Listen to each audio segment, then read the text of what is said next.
yapıyorsun? Eşyalarımı topluyorum.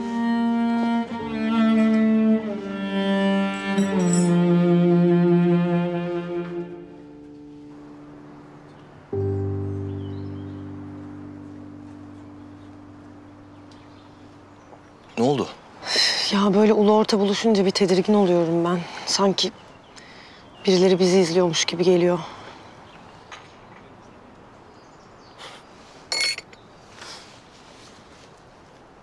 Bunu da yapmayalım Eylem. Hatta biz ne yapalım biliyor musun? Birkaç tane depo bulalım. Kiralarını falan ödeyelim. İçlerine ikişer tane sandalye yatarız. Çayımızı kahvemizi falan orada içeriz. Depodan depoya görüşürüz. Yani en temizi. Ne dersin? Çeçi. İyi misin sen? Ne oluyor? İyiyim canım.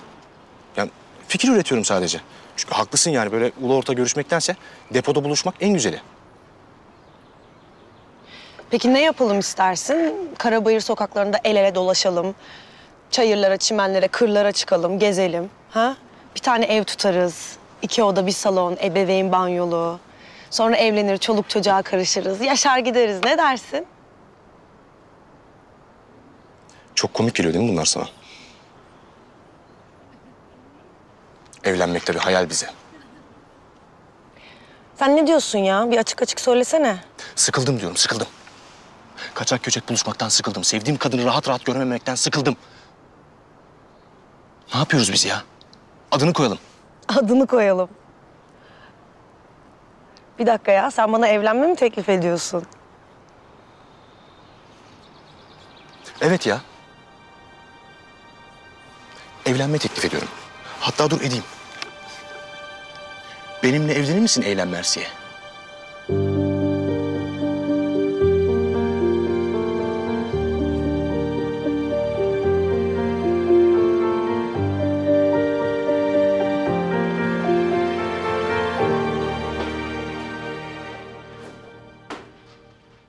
Ne gerek vardı ya böyle apar topar?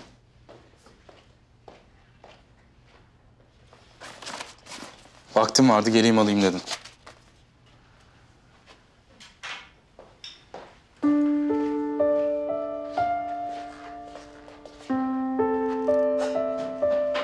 Konuşmuyor muyuz?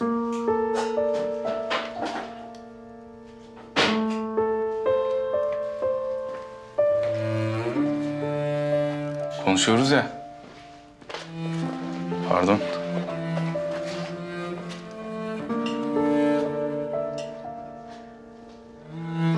Avukat yüzünden mi böyle davranıyorsun? Nasıl davranıyorum? Ya yüzüme bile bakmıyorsun. Avukat aradı diye mi bozuldun? Bahar, biz boşanıyoruz.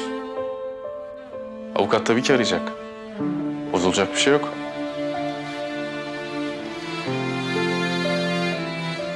Ha. Avukatın istediği belgeyi imzaladım.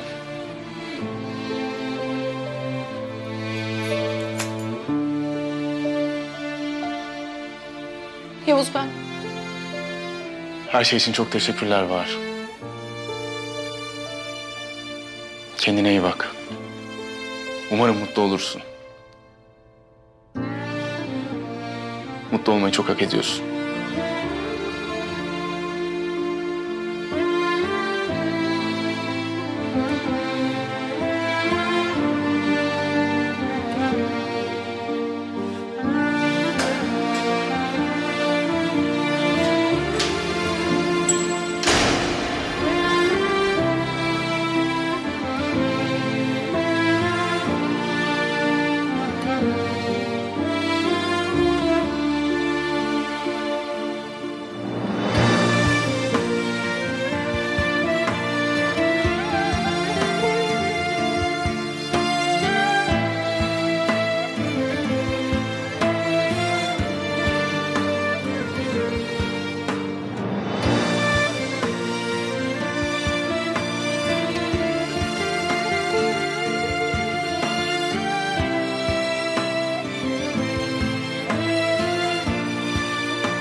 Hala bir cevap bekliyorum. Öncelikle bu romantik evlenme teklifin için çok teşekkür ediyorum canım. Haha. Romantizmi sevmiyorsun diye hatırlıyorum canım. Fethi sen ciddi falan değilsin değil mi yani? Gayet ciddiyim Eylem. Gayet de ciddi bir cevap bekliyorum. Soru çok basit. Benimle evlenir misin?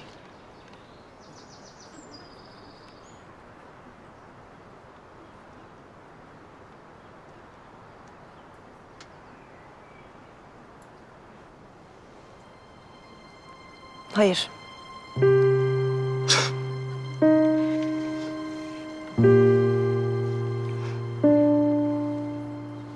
Ne bekliyorduysam, değil mi? Fethi, bizim evlenebileceğimiz senin aklın alıyor mu ya? Daha geçen gün senin gözünün önünde vuruldum ben. O kurşun gerçekten benim kalbime gelebilirdi. Eylem, ben de her gün ölümle burun buruna geliyorum. Ne yapalım? Bu hayatı seçenler evlenemez diye bir kural mı var? Ayrılalım o zaman. Onu mu diyorum ben ya? Ne diyorsun Eylem o zaman ne diyorsun?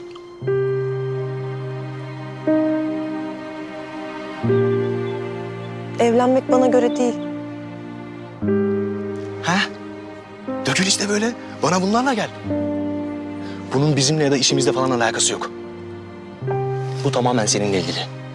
Ya sen benim hayatıma bir baksana. Her yıl adımı değiştiriyorum ben ya. Bazen ben bile unutuyorum. Yeri geliyor dünyanın bir ucuna gidiyorum. Aylarca, yıllarca dönmüyorum. Hiç yoksa ben 4 kere öldüm Fethi. Benim kardeşim beni ölü biliyor. Ben nasıl evleneyim seninle ya? Hangi isimle, hangi sıfatla? Eylül olarak mı evleneyim, Eylem olarak mı evleneyim? Hangisini istersin, hangisi? Bana bir tanesi bile yeterdi.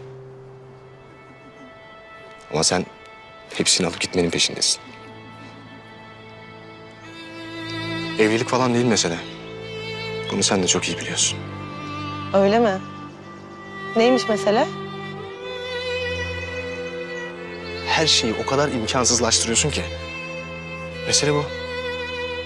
He. Romantik falan değilim diyorsun ya. En romantiğine taş çıkarırsın sen. Neden öyle dedi? Sen imkansıza aşıksın çünkü.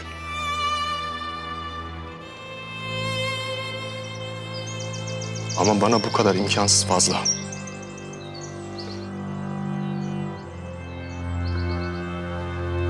Fethi.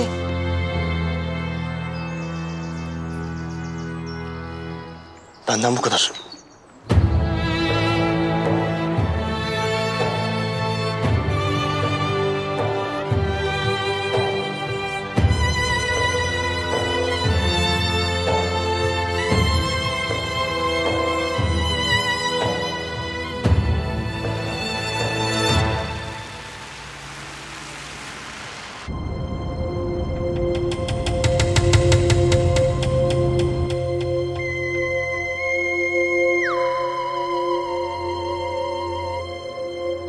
Niye aramıyorsun kaç saattir? Haber bekliyorum. Bizim de işlerimiz var Selim. Malzemeler bende. Ne zaman nerede buluşuyoruz? Yarın sabah Farsa bölgesindeki eski kağıt fabrikası. Tamam, yarın görüşürüz. Ha bir de adamlarını hazır et. Büyük bir saldırı planımız daha var. Çok ses getirecek. Tamam, biz hazırız.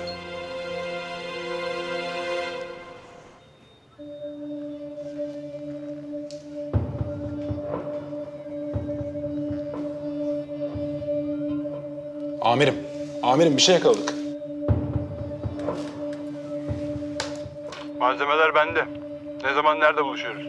Yarın sabah Farsa bölgesindeki eski kağıt fabrikası. Tamam, yarın görüşürüz.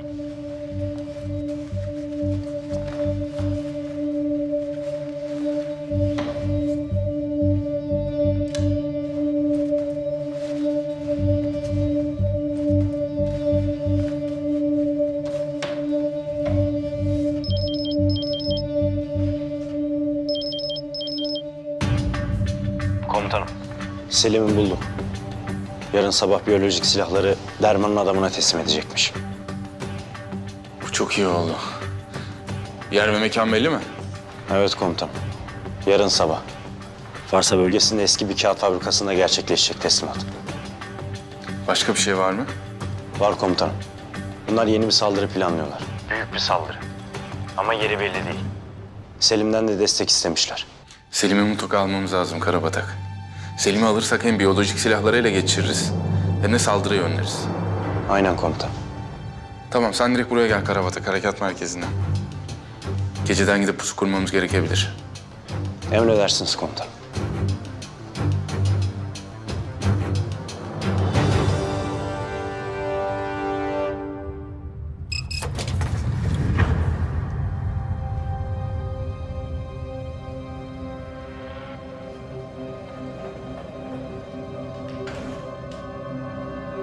Beni iyi dinleyin. O Selim denen herif onlarca masumu katletti. Hem de gazla.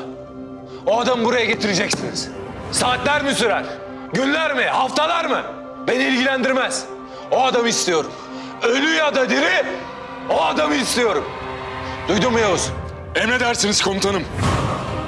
Adam aynı şeyi İstanbul'da yapmak istiyor. Ne olur hiç düşündünüz mü? Bir alışveriş merkezinde patlatsa, ha? Bir stadyumda, bir konserde. Ne olur? Binlerce kişi ölür. Binlerce insan. Milletin halini düşün. Neden? Çünkü biz başaramadık diye. O Selim denen herifi alamadığımız için olacak bunlar. Buna izin verecek misiniz? Hayır komutanım! O zaman gidip alıp gelin o adamı. Ne pahasına olursa olsun. Alın, gelin. Komutanım biz planımızı yaptık bile. Buluşma noktasına pusu atacağız. Geceden orada olacağız. 1 gün, 2 gün, 3 gün. Selim ne zaman orada olursa o zamana kadar oradayız. Allah yardımcınız olsun. Sağ ol. Siz de sağ olun. İHA görüntüleri. Buluşma noktası burası. Yol buradan geçiyor.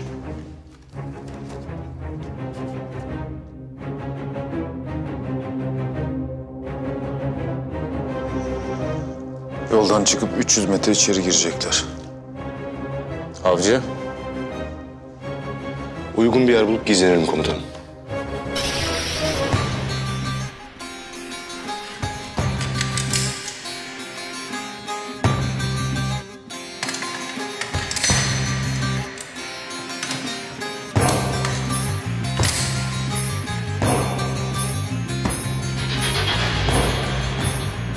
Karabatak da seninle.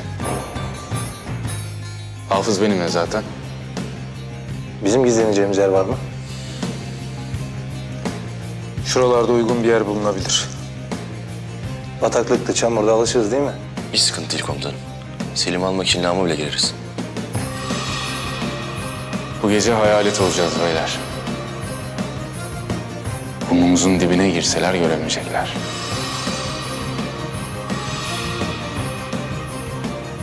Allah yardımcımız olsun.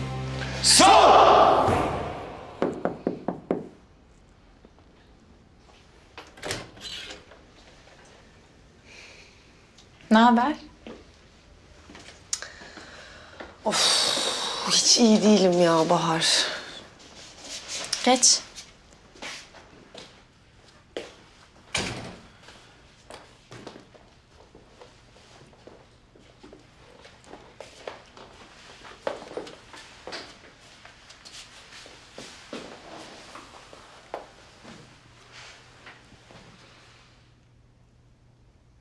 Ne oldu? Fethi bana evlenme teklif etti. Sen ne dedin? Hayır dedim.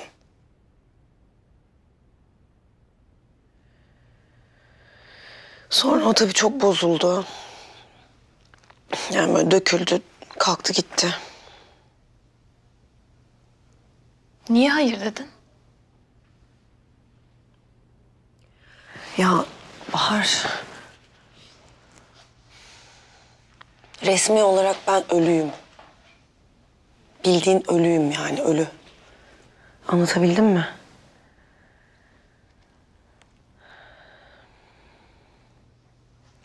Çok mu bozuldu peki? Ayrıldık galiba.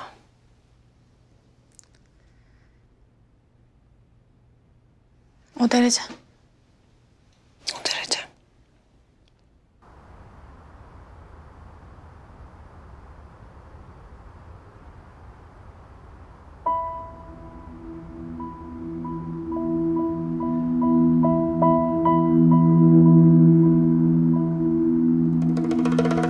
Herkes yerini aldı mı? Ben hazırım komutanım. Ben de komutanım. Keşanlı Çaylak.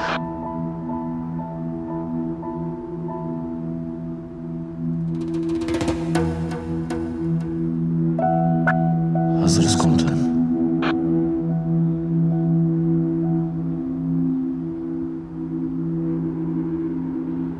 Güzel. Keyfiniz yerinde mi? Burası çok rahat komutanım. Aşık. En rahat benim herhalde komutanım.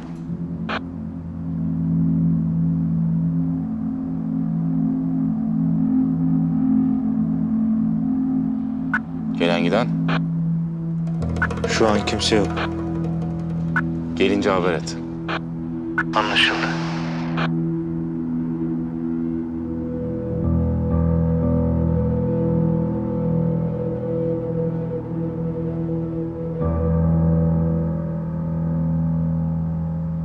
Hafız.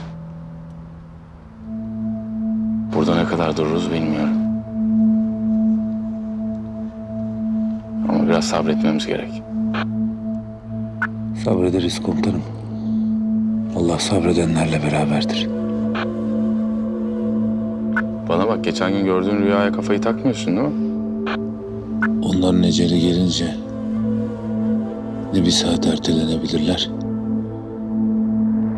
ne de bir saat öne alınabilirler. Şehit olmak tabii ki güzel.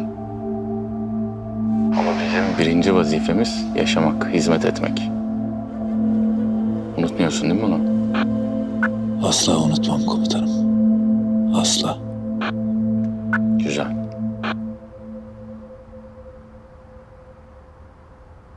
Komutanım. Avcı eyleme evlilik teklif etmiş. Oo. Hadi ya. Sırası mıydı şimdi? Eylem de kabul etmemiş. Avcı pert. Bu gece birimizi vurursa şaşırmam komutanım. Vurursam da ilki sen olursun.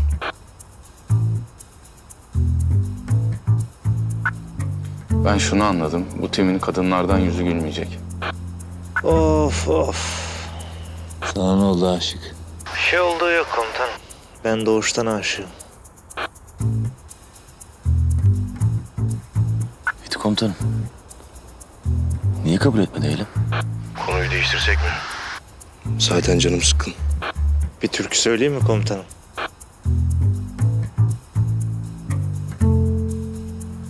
Aşık bir kelime daha edersen seni ses tellerinden vururum.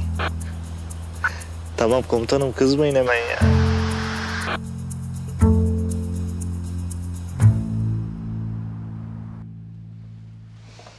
Sağ ol.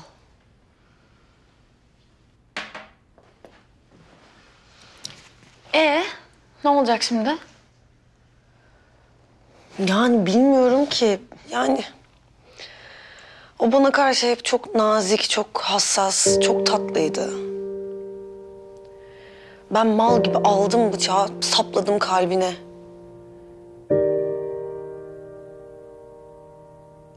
Ben daha kötü bir şey yaptım. Ben de boşanmak istiyorum dedim. O derece. O derece.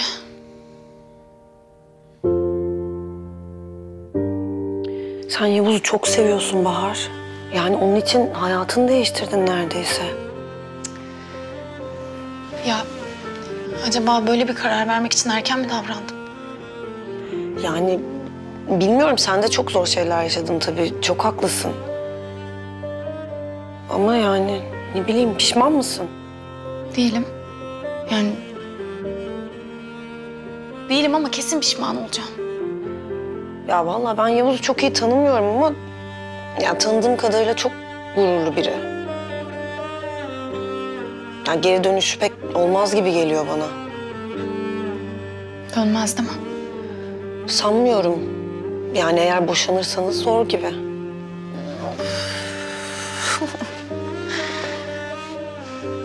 Ya ben kafayı yiyeceğim ya.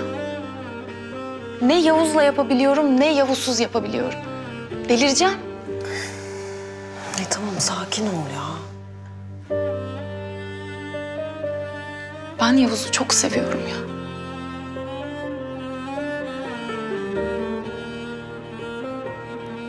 Ama biliyor musun? Bunların hepsi babamın suçu. Ya ben nasıl anlamam ya? Nasıl şüphelenmem?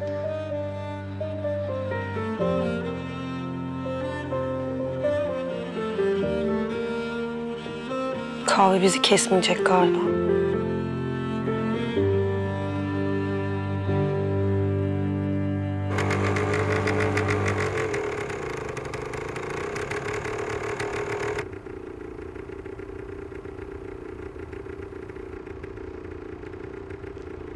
Gelen var komutanım.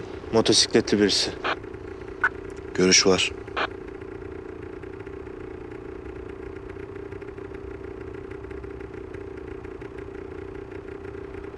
Bekleyin.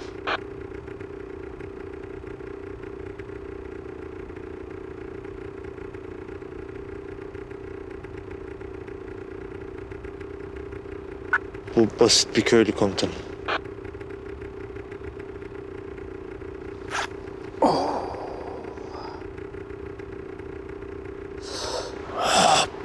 Yavaş birader. Ne oluyor lan? Kim konuştu? Toprak konuştu, toprak. Anam, Git başka yere işe. anam. Tövbe bismillah. Hasbinallah nimel vekil.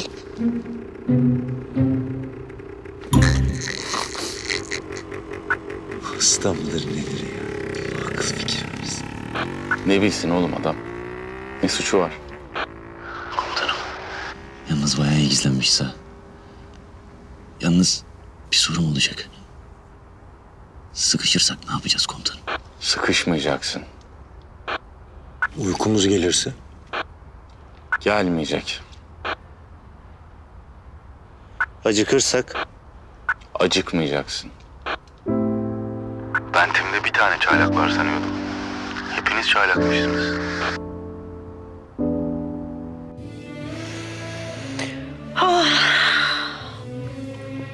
Sen de vur dedik öldürdün be kardeşim. Bir de jilet getir tam olsun. Çok affedersiniz matmazel. Benim hatam. Size zaten Edith Piaf falan açmak lazımdı. Çok özür diliyorum.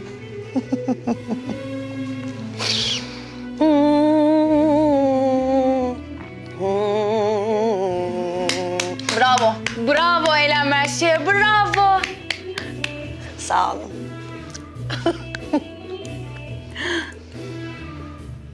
Sana bir şey diyeyim mi? De bakalım ne diyeceksin de. Sen var ya 10 numara kadınsın. Ama bazen biraz akılsızlık ediyorsun yani. Ne diyorsun sen ya? Bak belli ki şeker sana yaramıyor. Daha fazla yeme tamam mı? Ya Yavuz ya Yavuz. Seni deli gibi seviyor be. Biz sevmiyor muyuz yani? Bir akılsız varsa o da sensin. Sen biraz yavaş gel bence. Yavaş yavaş gel yani. Bak sen bu dünyada seni Fethi'den daha çok seven birini bulabilir misin? Bak. Şimdi sana bir şey yapacağım. Ben Eylem'im tamam mı? Sen bana evlenme teklif et. Hareketlere bak. Saçmalama. Hayır ciddiyim. Hadi bak bir şey göstereceğim hadi. Gerçekten mi? Ya gerçekten. Hadi bir deneyelim. İyi. Eylem Mersiye. Benimle evlenir misin? Çok pardon. Devam ediyorum. Fethi?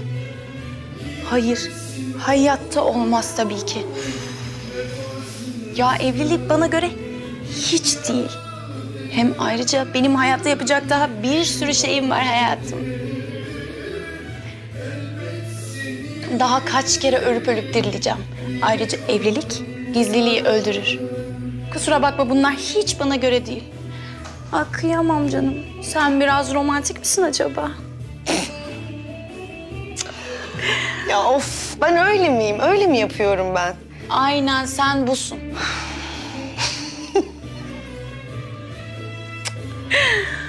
Of. İyi peki tamam, bunu sen istedin o zaman. İzle ve gör. Hazır mısın? Buyurun lütfen. Bak bakalım, bir bakalım bu kim?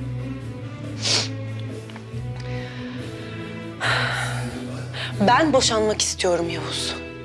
Beni kandırdın. Bana yalan söyledin. Hayır, dinlemek istemiyorum Yavuz. Lütfen. Şu an çok öfkeliyim ve yalnız kalmak istiyorum. Tamam mı? Trip.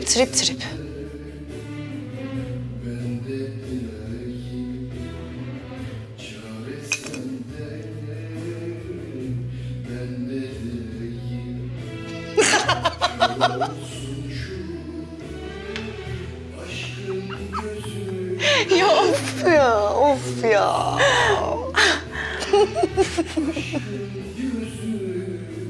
Sinirlerim çok bozuldu. Benim de. Ya of kendimden nefret ettim resmen ya. Sus sen mi ben mi? Daha kaç kere ölüp dirileceğim. Plana bak. Böyle plan mı olur ya? Olmaz. Ay, of vallahi.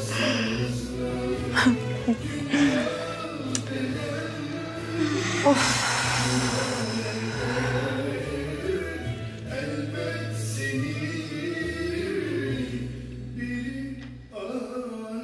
Bazen onlara haksızlık mı ediyoruz?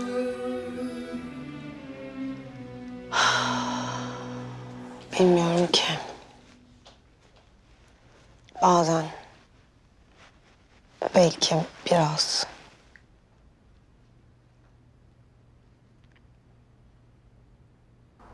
Komutanım. İsterseniz biraz da Keşanlı anlatsın. Dillere destan bir aşk. Hikayesi var. Bir duysanız ooo. Keşanlı mı? Nasıl yani? Evet komutanım. Keşanlı. Doğru adres. Tam da kendisi. Bak işte. Oğlum senin ağzına bak sanmıyor mu ya? Yok komutanım aşk falan. Vallahi ben dinlerim. Şiir bile yazmış. İşte var komutanım. Aramızdaki en romantik adam diyebiliriz. Şiir mi? Keşanlı bu bir emirdir. Anlat. Karabatak bunun bir intikamı olacak biliyorsun değil mi? Telsiz çekmiyor, duymuyorum. Bir daha hiç duymuyorum. Sanırım tersizime su girmiş. Olabilir. Hadi naz yapma anlat. Ya komutanım gelip geçti işte öyle ya. Çok yaralandık. Çok üzüldük ama yaşandı bitti. Komutanım. Keşanlı komutanım mı konuşuyor? Yoksa bir dublaj mı yapıyor anlamadım. Oğlum yanında değil mi adam? Göremiyorum ki. Hadi anlat. Ne anlatayım? Komutanım. Aşk işte. Geldi bizi de burada. O günden beri yaralı kalple geziyoruz. Oo. Ne zaman oldu bu? İlkokulda. Ne zaman? İlkokulda komutanım.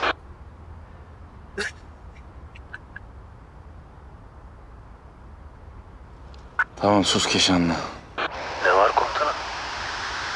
Hem o zaman bir kere her şey daha masumdu. Biz masumduk. Gördüğümüz hayat masumdu. Yaşadığımız aşk masumdu. İşte aşk o zaman aşktı komutanım. Vay be. Yalnız çok iyi bağladı. Bir türkü söylerim ben bunun üstüne. Komutanım, aşık için hedef açık. İzin var mı? Komutanımın sizde ne alıp veremediği var acaba? Niye söyletmiyor size türkü? Yok be, kıskanıyor beni ondan daha iyi söylüyorum diye. Telsiz açık aşık.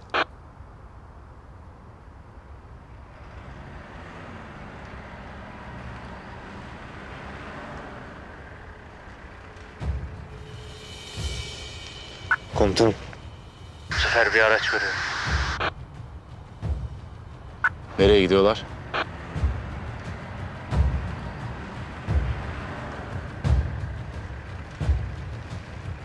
Buraya geliyorlar komutanım. Aşık, Selim'i görebiliyor musun?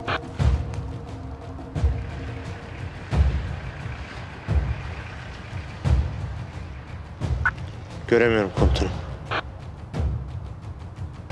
Bunlar ortamın güvenliğini sağlamak için önceden gelmiş olabilir. Demek ki diğerleri de gelecek komutanım. Ama ne zaman?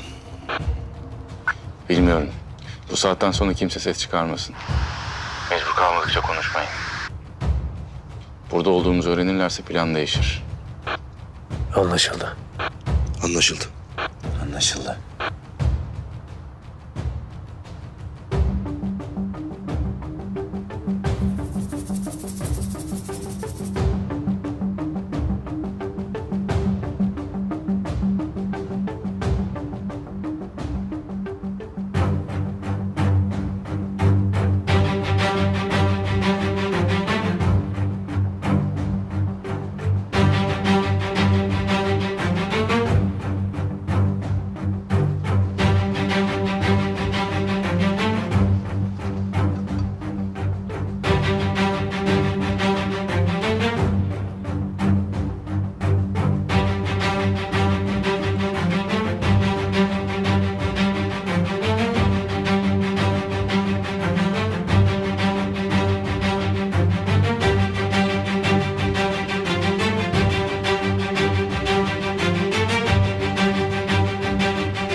Burada kim olacak ki? Ne diyorsam onu yapın.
Buluşma ne zaman olacak? Bilmiyorum. Bize sadece mekanı söylediler. Bizimkiler köyde bomba patlatmış ha? Ha evet. Ölen var mı? Neredeyse bütün köy. Gebersin şerefsizler.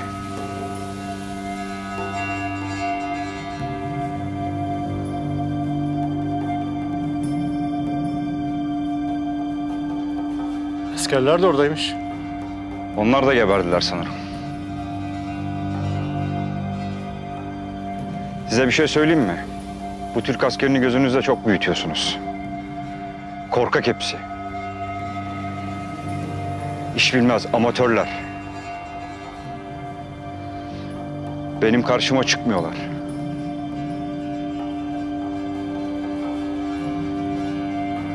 Sen hiç Türk askeri öldürdün. Çok. Kaç defa karakol bastık, pusu attık. Gerçi eskiden daha kolay oluyordu. Erler falan olurdu.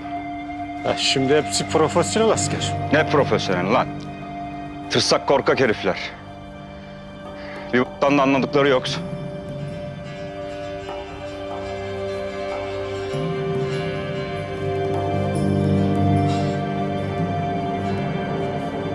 Hadi gidelim.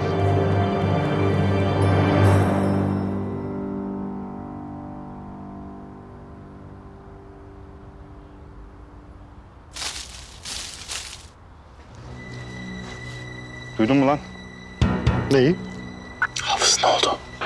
Ayağım uyuşmuş komutanım. Hissetmiyorum seyir. Dayanacağız. Şuradan bir ses geldi.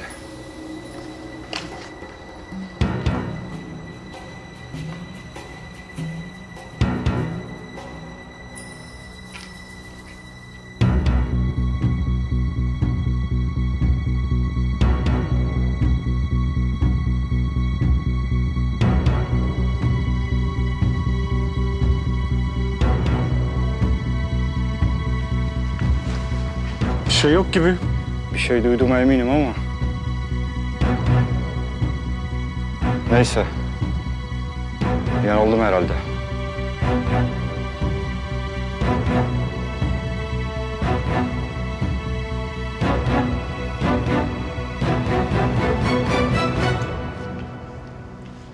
Siz burada kalın.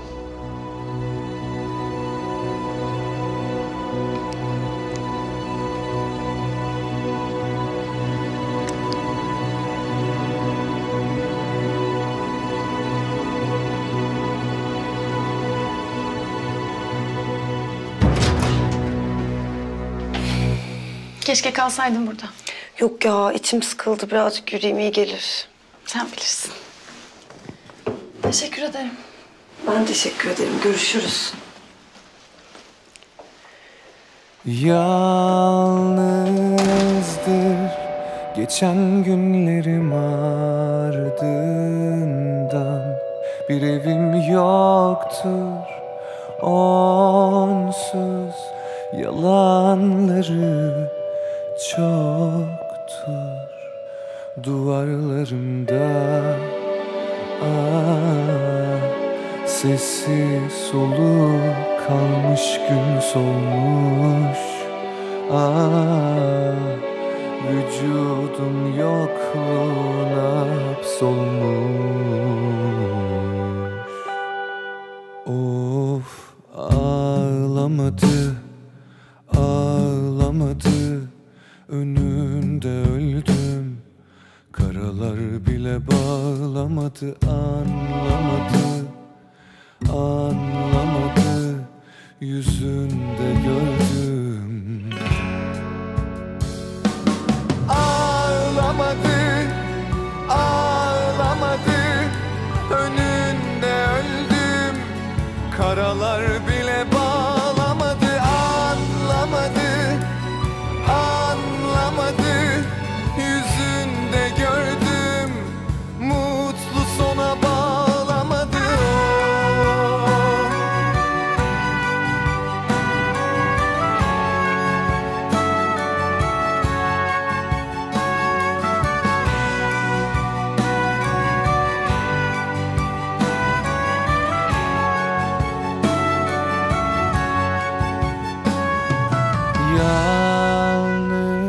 Yalnızdır soğuk ruhum ardından.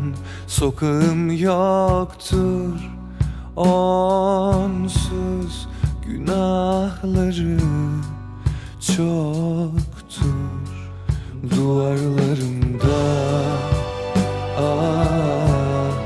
Sessiz soluk kalmış, gün solmuş. Vücudum yokluğuna hapsolmuş. Of, ağlamadı, ağlamadı. Önünde öldüm. Karalar bile bağlamadı, anlamadı, anlamadı. Yüzünde gördüm, mutlu sona bağlamadı.